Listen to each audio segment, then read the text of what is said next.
Welcome back, everybody. We start our Sunday show and have a look at Hollywoodbet Scottsville. First race, Pinnacle, the first on the card is in fact a maiden juvenile, and it's run over 1,200 metres. Friday morning, I'm with Daryl Marie. We'll go through it with you, and the horse generally tops the boards. Dean Kannemeyer at 3-1. The second choice, number 15, this is what it means. The second choice at 7-2, and there's a first timer. Daryl will tell us a bit more from Sean Terry's stable called Tail of the Comet, who's priced up at 11-2, who apparently has been nominated a few times before. He has been, and he's got a reputation, Clyde. And he's also got an entry in the Grade 2 Umkomazi Stakes on Gold Cup Day. Okay. Which is very interesting. So he's obviously highly regarded. Dam was very quick, won 3 races between 1,000 and 1,100. He holds a reputation. See if there's money for him, and he could possibly make a winning debut. Not a fan of Darnelli's chances. I thought that was a moderate debut. I didn't think it was a strong field whatsoever, and he took time to get going. In my mind, he's already looking for further. So of the race runners, I'm leading towards number 15. This is what it means. There's no doubt his latest start after being gelded is his best to date. He ran behind a very nice horse who's going to win his races in Master Josh. But he moved up to a stage of there and just came up for air in the latter part. So I think that race would have brought him on. Race runners, 15 for me. Watch the market with regards to number 1. Tail of the Comet. Opening leg of the bar pot, I just went 2 runners, 1 and 15. Okay, well maybe this is what it means, that the 1,200's fine for that, and who knows about this first time, it may well be good. There was a comment from Sean who says, I think may need the experience or something like that, but can run well, something to that effect. Here's our selections. Our buy pot, Daryl's gone 1-15, by 2-6-10, by 2-5, 8 and 10 in the next leg, then 1-2-5, and 1-3, 4, 6 and 8.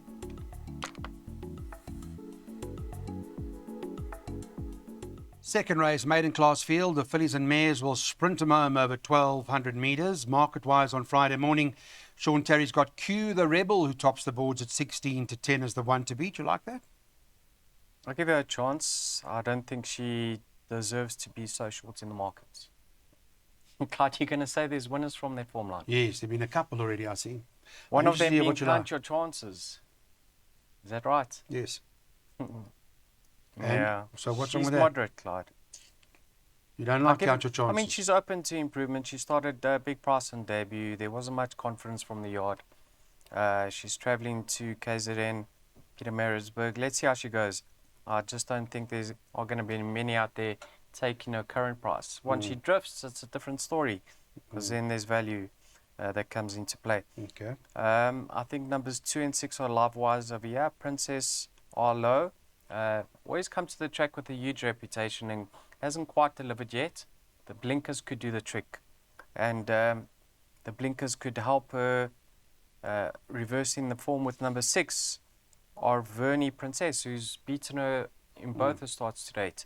Now, Arvernie Princess, last time I tried extra, you can just put a line through that start. She raced wide, back up the straight. She's performed extremely well over here, and I'm happy banking her in the opening leg of the bar. Okay, well, PA. Yeah. Lady Canton came from Arvernie Princess. At least that form's already been franked. So, yeah, maybe that makes a lot of sense. Let's see. I'm still with the Terry horse, but Daryl's going place accumulators. Banker 6 by 2 and 5, by 8 and 10, by 1, 2, 5, by 1, 3, 4, 6 and 8, by 5, 7, 9, by 8 and 10.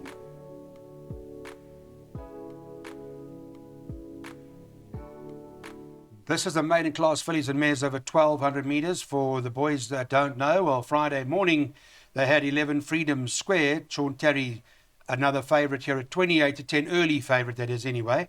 Second choice, number 2, Approachable Lass at 4-1. And then number 5, Samiko, who's trading 11-2. I don't know who liked this, you or Darren. One of you liked Samiko. Both. Okay. Both. You both liked Samiko. Yeah. Tell me about Samiko. It wasn't a bad debut whatsoever, Clyde. She was very green around the bend. Form line has been Frank Knockout and Bitcoin Baby. I think that run would have brought her on in leaps and bounds. And I actually think she's gonna show remarkable improvement, Clyde. There's no doubt in my mind she could potentially be something decent. Whereas what number 11 has shown to date, Freedom Square. I know she's only had 2 starts to date, but last time it was a very, very poor field. It was a work rider event on top of it, and that form line, very suspect. Chrome been Tourmaline off. come from there. She's been off, so she could have probably strengthened up, but I can't fancy her chances on what she's shown to date. So I think Samika is the improver in the race. Okay. Let's see how number 2 goes. Approachable Lass. She's making her debut for a new yard. Also been off for a few months. But I think Lou won't be racing her knowing that she's going to be badly in need of this run, because her form line suggests she could run into the money once again. It's quite fair. But Samiko, let's be with her over the weekend, Clyde. What do you like to say?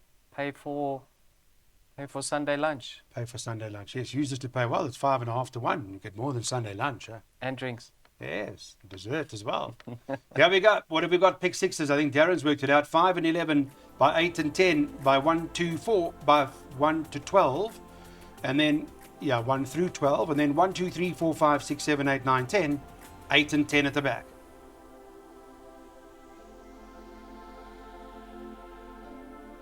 Staying with the maidens now, over 1,400 metres. We go on to race number 4. It work out our first jackpot, where number 10, Van Meel's top of the boards at 8 to 10. It's in the red, odds on. Second choice, number 8 on the card, Bristol Hercules. Peter Muscat's been in very good form, as you all know by now, 28 to 10. But Sean Terry with another. So, I'm sure he's so far to date, if it's during live racing, you would have hoped Sean Terry's bagged a few winners by now, because marketing or the market suggests that he should have a decent sort of day.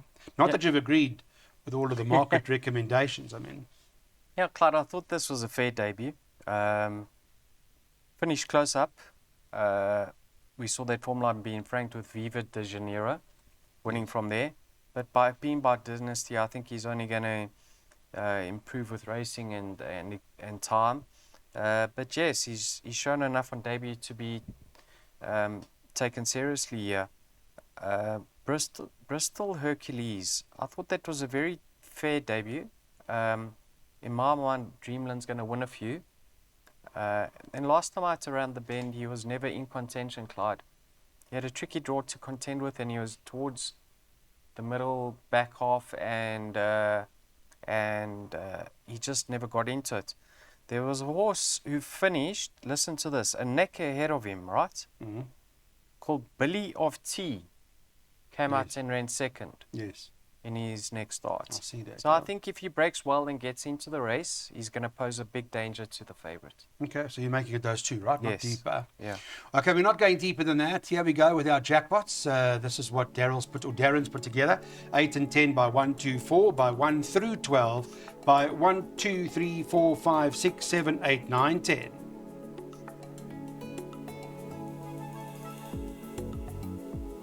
All right, we're into a pinnacle now. Normally the best weighted. Those conditions apply here over 1950 metres. Talked to Daryl Marie about the race. Firstly, the market on Friday morning at number 4, Cape Eagle, is favourite 18 to 10. 1 Ponte Pietra is at 2 to 1.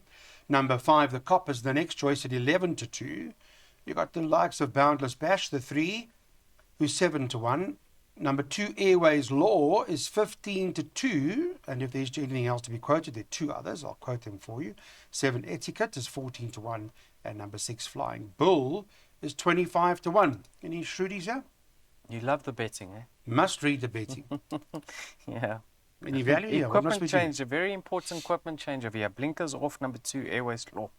No blinkers, Airways Law. Okay. What's happening with the jockey arrangements here, Clyde? Robert Carty's ridden Cape Eagle to victory. Yes. What? On 4 or 5 occasions? Correct. He is, according to my knowledge, the stable jockey, and he's on Airways Law.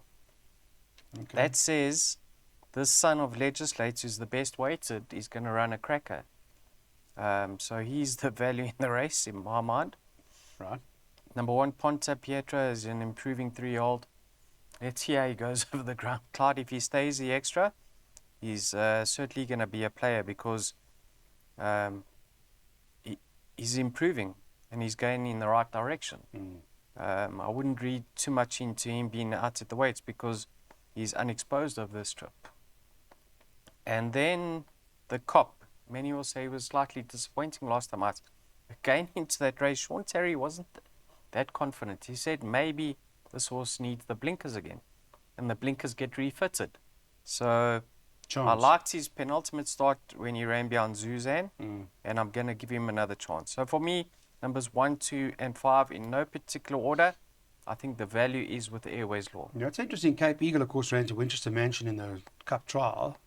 He ran 5 lengths. Hasn't run since then, but maybe Airways Law is the right one. We'll have a look at closer race time. That's the talk from the boys. Here's what we're recommending. We've got a second jackpot, so we'll cover races 5, 6, 7, 8 here for you. Make a note. 1, 2, 5 now in race 5. Race 6, 1, 3, 4, 6, 8. Race 7, 1, 2, 3, 4, 5, 6, 7, 8, 9, 10. And race 8, 8 and 10.